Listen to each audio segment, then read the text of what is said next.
అన్న కొన్ని మొఖాలు ఉంటాయి, ఏడుపుకొట్టు మొఖాలు. అవి పెళ్ళిళ్ళకి వెళ్ళినా ఎడుతూనే ఉంటాయి, శుభకార్యాలకు వెళ్ళినా ఎడుతూనే ఉంటాయి, ఎక్కడికి వెళ్ళినా ఎడుతూనే ఉంటాయి. జగన్ అన్న ముఖం నవ్వుతూ ఉంటుంది, ఎప్పుడు నవ్వుతూ ఉంటుంది, పీస్ఫుల్గా ప్రశాంతంగా ఉంటుంది. ఆయన ముఖం నవ్వు ముఖం, కలనైన ముఖం.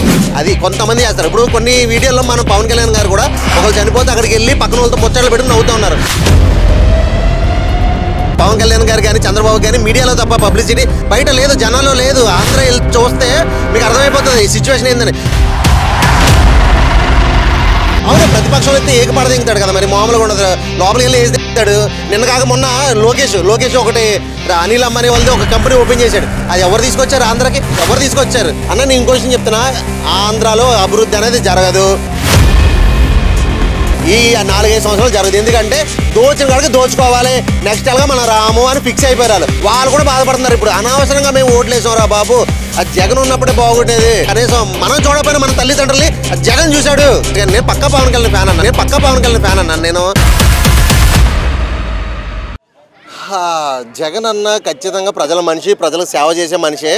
కానీ ఏంటంటే కొంతమంది ఒకవేళ జగన్ అన్న ముందుకు వెళ్ళి ఈ సిచ్యువేషన్ చూసి మనిషి చలించిపోతాడు. ఏదైనా సరే ఎవరికైనా కష్టం అంటే ముందే చలించిపోతాడు. సరే అని చెప్పి వెంటనే వెళ్తే అదిగో చూడు అక్కడికి వెళ్ళిపోయి రాజకీయం చేస్తున్నారు అని ఇలాంటి కొన్ని టాపిక్లు వస్తాయి, కొన్ని మాటలు వస్తాయి. సో ఆయన అందుకోసమే ఆగి సరే వీళ్ళ అధికారంలో ఉన్నారు కాబట్టి వాళ్ళు వెళ్ళని ఫస్ట్, ఎందుకంటే వాళ్ళు ఛాన్స్ ఇవ్వాలి ఫస్ట్ మనం. సో ఆ విధంగా వాళ్ళకి అధికారంలో ఉన్నారు కాబట్టి వాళ్ళు వెళ్ళిన తర్వాత అప్పుడు జగన్ గారు కూడా వెళ్ళారు. ఈరోజు వెళ్ళి పరామర్శించి 25 లక్షలు, అధికారం లేకపోయినా కానీ 25 లక్షలు ఆయన ఇచ్చారంటే అది మామూలు విషయం కాదు. ఖచ్చితంగా జగన్ అనే వ్యక్తి చాలా గొప్ప వ్యక్తి. కాకపోతే ఏంటంటే కొంతమంది ట్రోల్ చేస్తున్నారు. ఎలా అంటే ఏదైనా ఇలాంటి సిచ్యువేషన్ జరిగినప్పుడు ఇమీడియట్లీ స్పందిస్తే అదిగో చూడు అక్కడ ఏదో చనిపోయినా కానీ ఏదైనా జరిగినప్పుడు వెంటనే స్పందిస్తే అక్కడికి వెళ్ళి రాజకీయం చేస్తానికి వెళ్తున్నాడు అది అని చెప్పేసి కొన్ని రకాల అంటున్నారు. సో దాన్ని ఆయన అనుకోకూడదు అని మరి ఎందుకు అనుకున్నారో.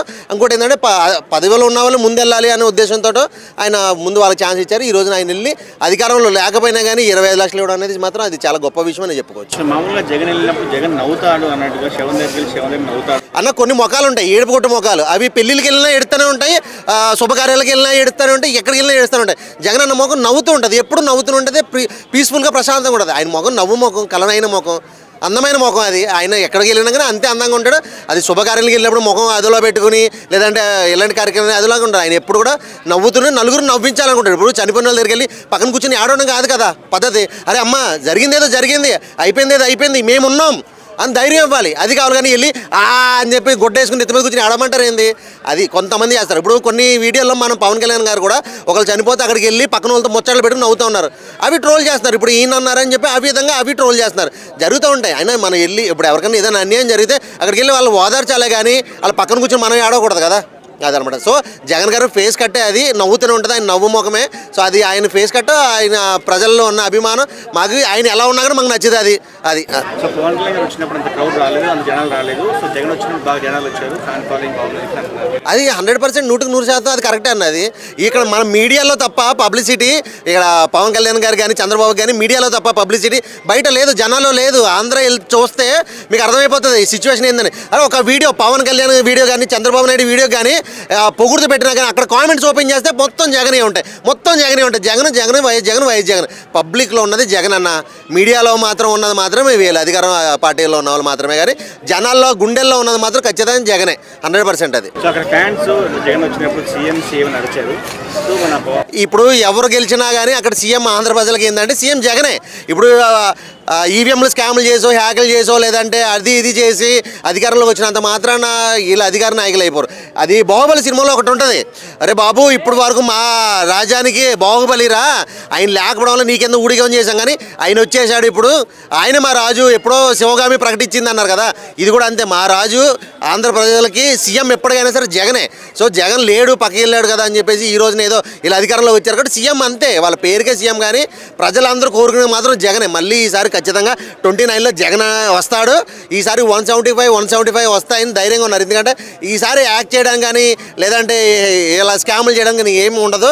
ఖచ్చితంగా నెక్స్ట్ జగనే వస్తాడు. ప్రజల్లో కూడా ఖచ్చితంగా జగనే ఉన్నాడు ఇప్పటికీ. జగన్ కింద వాళ్ళని అరెస్ట్ అవుతున్నారు, నెక్స్ట్ జగన్ అరెస్ట్ అవుతున్నారు చాలా మంది అన్న. అది కళలో కూడా జరగదు, అది ఎవరు అనుకోవట్లేదు. మీ మీడియా ఛానల్లో అనుకుంటున్నారేమో కానీ జగన్ అరెస్ట్ చేసేంత సినిమా కానీ జగన్ టచ్ చేసేంత సినిమా కానీ ఆంధ్రాలో ఎవ్వరికి లేదు. ఈవెన్ మోడీకి కూడా లేదు. ఎందుకంటే మోడీ వచ్చినప్పుడే డైరెక్ట్ ముఖమే చెప్పాడు, మాకు మా ఆంధ్ర ప్రయోజనాలు తప్ప మాకు ఏమొద్దు, అని చెప్పి డైరెక్ట్ ముఖం మీద మోడీ ముందు చెప్పాడు. ఈ మొన్న పవన్ కళ్యాణ్ గారు కానీ, నేను పక్కా పవన్ కళ్యాణ్ ఫ్యాన్ అన్నా, నేను మీకు అందరూ తెలుసు పక్కా పవన్ కళ్యాణ్ ఫ్యాన్. పవన్ కళ్యాణ్ గారు కానీ మోడీకి సపోర్ట్గా మాట్లాడారు, చంద్రబాబు నాయుడు సపోర్ట్గా మాట్లాడారు. అంటే మీరు అంత దేవుడు లేడు, మీరు అంత గొప్ప లేరు అన్న.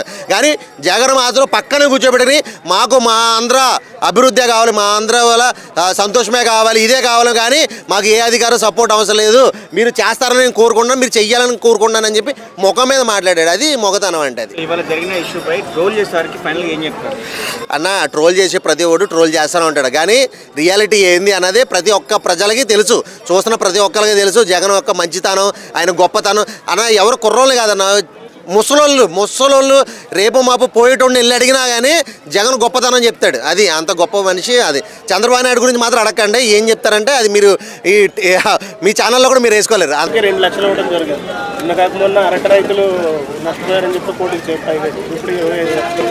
సో ప్రతిపక్షం అంటే సేవ చేయడమా లేకపోతే అన్న ఆయన ప్రతిపక్షంలో ఉన్నా అధికారంలో ఉన్నా కానీ జనం కోసమే చేస్తాడు, జనానికి సేవ చేసే విధంగానే ఉంటాడు. కానీ ఆయన వేరే విధంగా ఉంటాడు. ఎవరికైనా కష్టం వచ్చిందంటే ముందుంటాడు, సంతోషంగా ఉన్నా కూడా ముందుంటాడు. నిన్న కాక మొన్న లోకేష్ ఒకటి అనిల్ అంబానీ వాళ్ళది ఒక కంపెనీ ఓపెన్ చేశాడు. అది ఎవరు తీసుకొచ్చారు ఆంధ్రాకి? ఎవరు తీసుకొచ్చారు? జగన్ తీసుకొచ్చింది అది కంపెనీ. జగన్ అప్పుడు ఓకే చేసుకున్నది. నిన్న కాక మొన్న ఇలా వెళ్ళి శంకుస్థాపన చేసి మాది అని పేరు రాసుకుంటే అవ్వదు కదా, జనాలకు తెలుసు. కేవలం ఎమ్మెల్యేనే ప్రతిపక్ష నాయకుడు కాదు అని కొంతమంది ఎమ్మెల్యే. అవును, ప్రతిపక్షంలో అయితే ఏకపడదింగుతాడు కదా, మరి మామూలుగా ఉండదు. లోపలికి వెళ్ళి బాబు వీడికి అసలు మామూలుగా లోపల రానియకుండా ఉండాలంటే ప్రతిపక్షం ఇవ్వకూడదు, ప్రతిపక్షం అయితే మమ్మల్ని వేసేస్తాడు, మమ్మల్ని మాట్లాడినవాడు కూడా అని చెప్పి వాళ్ళకి భయం ఉంది కాబట్టి ఇవ్వట్లేదు. భయం లేనివాడైతే రండి రా పక్కన కూర్చోద్దా, నీదేందో నాదేందో చూద్దాం అని చెప్పాలి. అది మొగతనం అవుతుంది. లేదు నువ్వు ప్రతిపక్షం కాదంటే ప్రతిపక్షం కాదు అంటే ఇప్పుడు అధికార పక్షం ఒకటి ఉన్నప్పుడు ప్రతిపక్షం ఒకటి ఉండాలి. ఇప్పుడు ప్రతిపక్షం ఎవరు? 22, 21 సీట్లు వచ్చిన జనసేన పార్టీ ఎందుకు అవుతుంది? అది అధికార పార్టీలో ఉంది కాబట్టి నెక్స్ట్ ఎవరున్నారు? అది 2 సీట్లు వచ్చినా, 1 సీట్ వచ్చినా దీని తర్వాత ఏదొచ్చింది దానికి ఖచ్చితంగా ప్రతిపక్షం ఇవ్వాలి. అది ఇవ్వకుండా లేదు నీకు ఇవ్వము, కుదరదు, నువ్వు ఓన్లీ ఎమ్మెల్యే వరకు అంటే ఏంది భయం? ఎందుకంటే ప్రతిపక్ష పార్టీ ఇస్తే ఏకపడేస్తారా బాబు, ఒక్కడున్న చాలు వీళ్ళ పార్టీలో, ఒక్కడున్నా కానీ దున్నేస్తారు అని చెప్పి భయం ఉంది కాబట్టి ఇవ్వట్లేదు అంతే. అదే అన్న, అదే కదా యాక్ట్ చేసి గెలిచారు. ఈఎంలు స్కామ్లు ఇట్లు చేసి పెద్ద తాతయ్య దగ్గర నుంచి సపోర్ట్ తోటి గెలుచుకొచ్చారు, మోదీ తాత దగ్గర నుంచి. సో ఇప్పుడు అదే కనుక ఈయన ప్రతిపక్షం ఇస్తే ఈయన మొత్తం ఒక్కొక్కటి బయట తీసి ఏరుతూ మొదలెట్టడానికి ఈ చాలా ఇబ్బందులు అవుతాయి. ఎందుకు ఇవ్వడం వీళ్ళు ఎందుకు రానివ్వకూడదు? 4 సంవత్సరాలు అన్న. నేను ఇంకో విషయం చెప్తున్నా, ఆంధ్రాలో అభివృద్ధి అనేది జరగదు ఈ 4-5 సంవత్సరాలు జరగదు. ఎందుకంటే దోచిన కాడికి దోచుకోవాలి, నెక్స్ట్ ఎలాగా మనం రాము అని ఫిక్స్ అయిపోయారు. సో ఇప్పుడు ఎంత దొరుకుతుందో అంత దోచుకుంటున్నారు. నెక్స్ట్ ఎలాగా ఖచ్చితంగా వాళ్ళు రారు కానీ వాళ్ళకి తెలిసిపోయింది కాబట్టి ఇంక ఏం చేయరు. ప్రజలకి అర్థం అయిపోయింది కానీ ఏం చేయలేని సిచ్యువేషన్లో ఉండిపోయారు. సంవత్సరం అవుతుంది, దగ్గర రేపు ఎల్లుండికి సంవత్సరం అవుతుంది, నెలకి.